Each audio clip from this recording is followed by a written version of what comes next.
So the next step is to gather information to create a need. And whatever industry you're in, you need to create that need. Somebody needs your product to sell it to them. Um, and of course, your product's the solution on everything. I'm going to walk through what we do in our insurance side of things. We establish a liability need. So we have a series of questions that we then get into. Of course, we're going to get their name, their address, things like that. But then we're going to transition into, okay, so let's find out what your lawsuit would look like. And that's the biggest thing that we're about. So that, again, the word track is, let's find out what your lawsuit would look like. One of the things that I really teach on is that we do not sell ice to Eskimos. And as soon as I say that, people kind of get a little smirk, they laugh, whatever it might be, and you may have done that.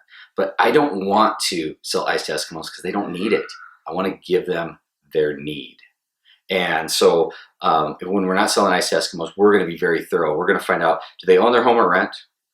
What's their equity in their house?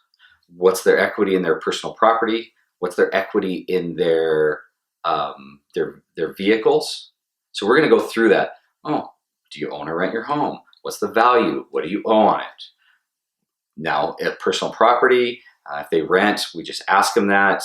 We have a method that we get to that fairly quickly. If they own their home, it's 50% of their dwelling. That's where we start. Okay, what vehicles do you have? Great. What's the value? What do you owe? What's the value? What do you owe? What's the value? What do you owe on all those? We then transition into toys and we do the same thing. Do you have any toys, boats, jet skis, four-wheelers, golf carts, whatever it might be? What's the value? What do you owe? Okay. The next thing that I say, and I just set this up because what we ask from these people can get very personal from here forward. And the very first thing I say is, I'm going to ask you 3 things financially that people can sue you for. And if you were involved in that lawsuit because you hit somebody in a crosswalk, our legal staff is going to have this. First thing I ask for is, what's in your checking and savings? The next piece that I'm going to ask for is, what's in your investments? And if you can break that down, great. Start asking IRAs, CDs, 401k, things like that. Those all can come after. And then the last thing, and this can vary by state out there, but in the state of Montana, somebody can sue you for 25% of your future earnings. And so we get what their age is, subtract 65, their age from 65 to find out how many years they have left to work. And then we times that by 25% of their future earnings. So nice even numbers. You got somebody that makes 40,000, that's 10,000 a year. And let's say they have 20 years till retirement, then that's 10,000, that's $200,000. Okay.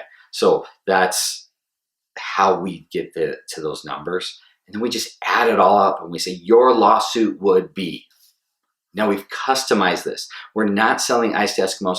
We're selling them a customized policy that's right to their needs. And whether you're in insurance or you're in another industry, figuring that piece out of this is customized to you, it makes them feel like you're listening and that you're doing something just to them, not just cookie cutter. When I got into my industry, it was 25, 50, 25. Okay? 50, 150. If they own a house, you have to do 100, 300, 100. Why? I didn't start asking why for a few years, and then I just became very passionate about making sure somebody is covered right down to their number.